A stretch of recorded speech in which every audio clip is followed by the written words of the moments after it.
Alright, welcome back to your video classroom, grade 11s. In today's lesson we'll study section 2.1, Angles in Standard Position, section 2.1 of your textbook, and we're going to focus on sketching an angle from 0 degrees to 360 degrees in standard position and determining its reference angle. We're also going to determine which quadrant, or the quadrant in which an angle in standard position terminates. So let's start with this concept of standard position. We say that an angle is in standard position when the initial arm, let's draw this a little wider here, when the initial arm is on the positive x-axis and the terminal arm rotates away from that axis in a counterclockwise direction. So we might call that a terminal arm, and we can see that the angle is rotating away.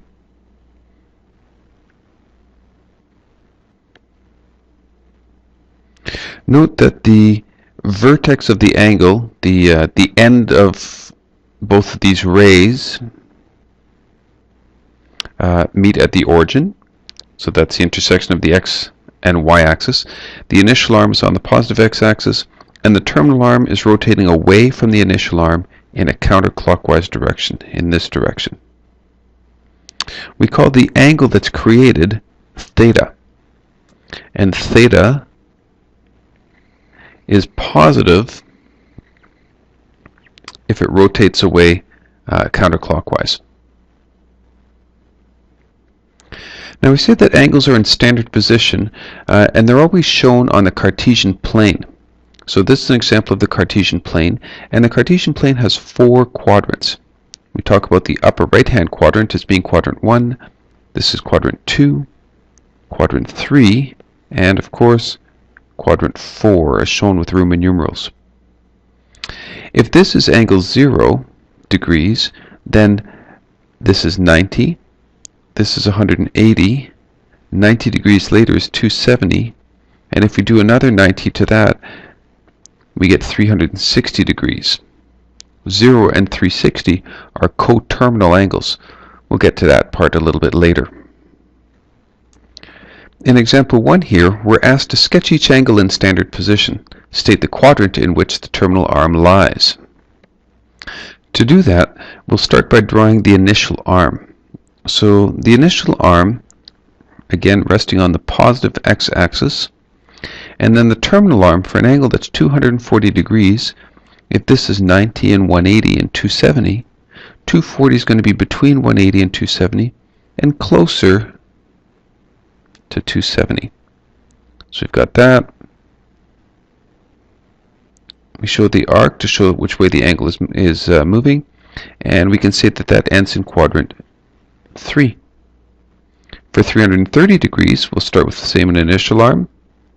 We know that it's beyond 270 and almost up to 360, but it's not this small acute angle, it's this bigger angle here called a reflex angle, 330 degrees, and that ends in quadrant 4.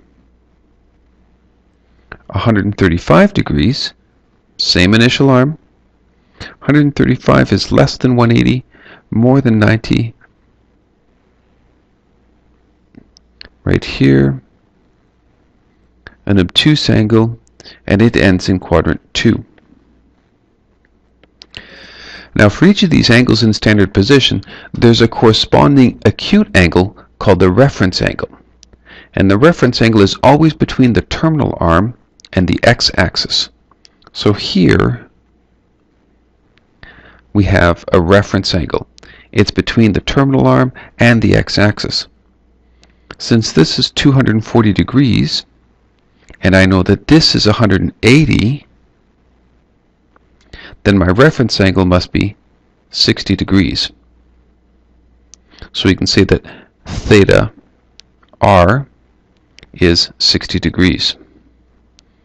For this other one, between the terminal arm and the x-axis, if this is 330, this would be like saying 360 minus 330 would give us 30 degrees. That's equal to theta r, the reference angle. This last one here, between the terminal arm and the x-axis, If this is 135 degrees, we can go 180 minus 135, and that's going to leave us what's left over here, a reference angle of 45 degrees.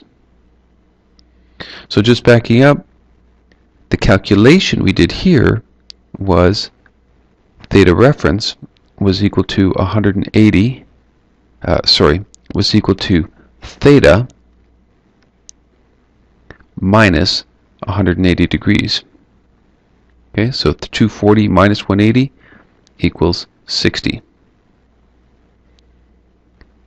In this quadrant, we did 360 minus theta. So the reference angle was equal to 360 minus theta. And in this last one, we did 180. Theta reference was equal to 180 minus theta. So 180 minus 135 gave us 45 degrees. So the reference angle for any angle in standard position can be determined as follows. Theta reference is equal to theta in the first quadrant. In the second quadrant, the reference angle is equal to 180 minus theta. In the third quadrant, the reference angle is equal to theta minus 180. And in the fourth quadrant, the reference angle is equal to 360 minus theta. Now let's take a look at a second example. Determine the reference angle, theta r, for each angle theta.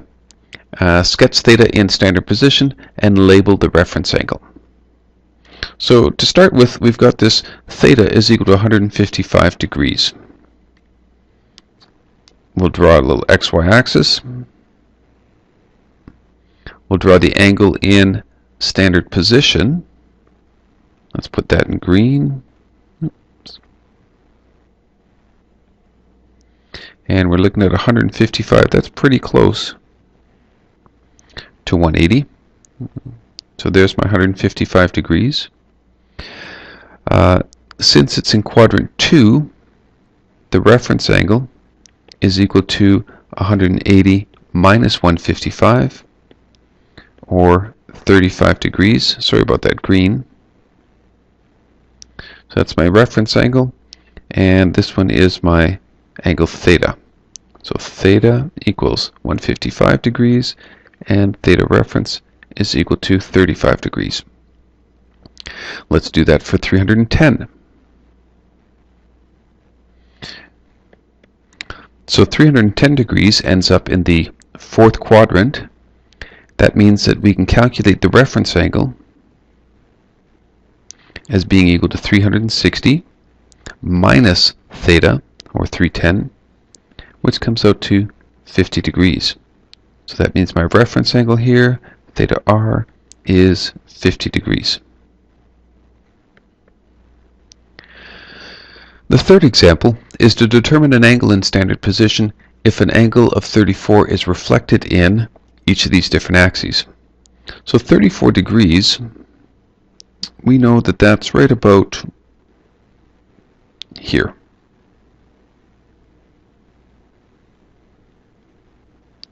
So if that's reflected in the x-axis, let's go up here. If it's reflected in the x-axis, that's going to reflect downwards.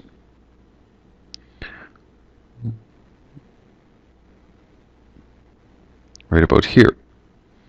That means my angle in standard position is going to have this little reference angle of 34 degrees, and I can calculate what the whole angle is by going 360 minus 34 to get, well, what would that be? 326 degrees. Okay, so this angle, theta, is 326. If we take that same terminal arm, or that same angle of 34 degrees, and reflect it in the y-axis instead, that means my ray is coming off this way, this is 34 degrees now. And my angle in standard position is like that. Since it's in the second quadrant, I can go 180 minus 34 to get 156 degrees. So my angle in standard position after the reflection in the y-axis is in the second quadrant. And for the third part, if it's reflected in both axes,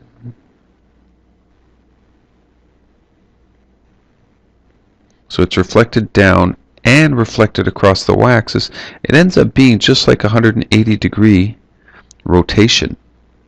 So this is now my 34, and my angle in standard position is 180 plus 34, which comes out to 214 degrees. So theta equals 214. Well, there you have it.